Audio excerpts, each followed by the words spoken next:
60,000 রোহিঙ্গা অনুপ্রবেশ নিয়ে যা বললেন পররাষ্ট্র উপদেষ্টা। সম্প্রতি বাংলাদেশ সীমান্তবর্তী মিয়ানমারের রাখাইন রাজ্যে উত্তেজনা বাড়ছে, যে কারণে ফের রোহিঙ্গা অনুপ্রবেশের ঘটনা ঘটছে।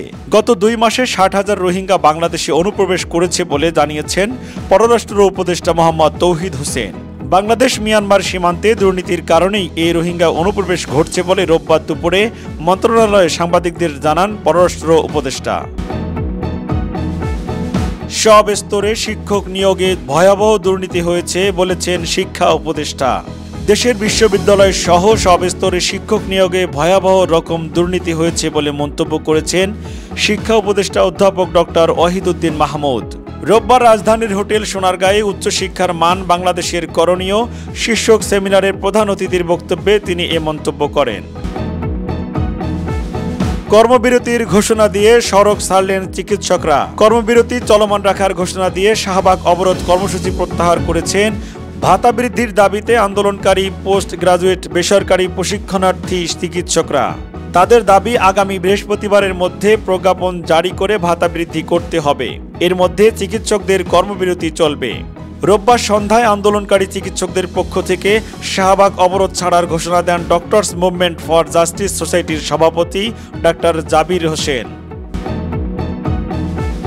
শেখ হাসিনাকে গ্রেপ্তারে ইন্টারপোলে রেড নোটিশ জারির আবেদন। বৈষম্য বিরোধী ছাত্র জনতার আন্দোলন নির্মূলে জুলাই আগস্ট গণহত্যা মামলার প্রধান আসামি পলাতক শেখ হাসিনার বিরুদ্ধে ইন্টারপোলে রেড নোটিশ জারির আবেদন করা হয়েছে। আন্তর্জাতিক অপরাধ ট্রাইব্যুনালের প্রসিকিউশন থেকে ইতিমধ্যে ইন্টারপোলে রেড নোটিশ জারির আবেদন করা হয়েছে। Prosecutor BM. সুলতান মাহমুদ রোববার বাসসকে বলেন, প্রসিকিউশন আবেদন করেছে, পরবর্তী অগ্রগতির বিষয়টি দেখবে স্বরাষ্ট্র মন্ত্রণালয়। ডেঙ্গুতে আক্রান্ত লাখ ছাড়ালো, 24 ঘন্টায় দেশে 2 জনের মৃত্যু হয়েছে। একই সময়ে হাসপাতালে ভর্তি হয়েছেন আরও 165 জন। এ নিয়ে চলতি বছর এখন পর্যন্ত ডেঙ্গুতে মারা গেছেন 563 জন। মোট আক্রান্ত হয়েছেন 1,194 জন। রোববার স্বাস্থ্য অধিদপ্তরের সংবাদ বিজ্ঞপ্তিতে এ তথ্য জানানো হয়েছে।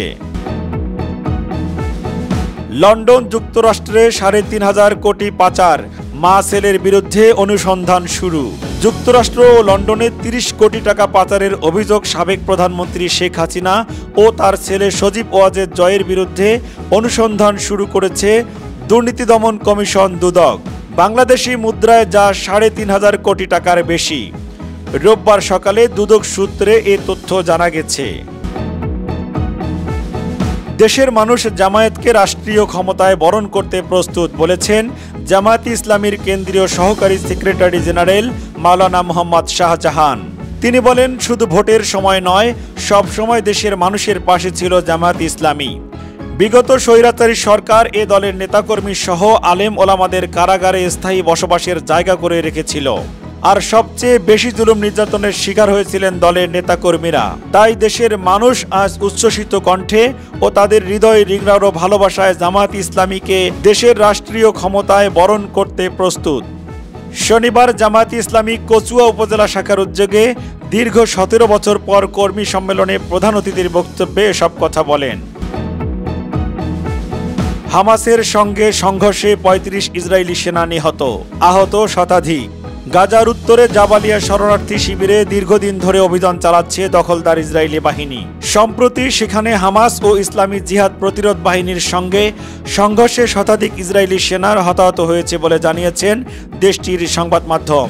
ইসরায়েলি গণমাধ্যমের প্রতিবেদনে বলা হয়েছে, জাবালিয়া শরণার্থী শিবির এবং এর আশেপাশ এলাকায় ফিলিস্তিনি প্রতিরোধ বাহিনীর সঙ্গে সংঘর্ষে অন্তত 35 জন ইসরায়েলি সেনা নিহত এবং শতাধিক সেনা আহত হয়েছে।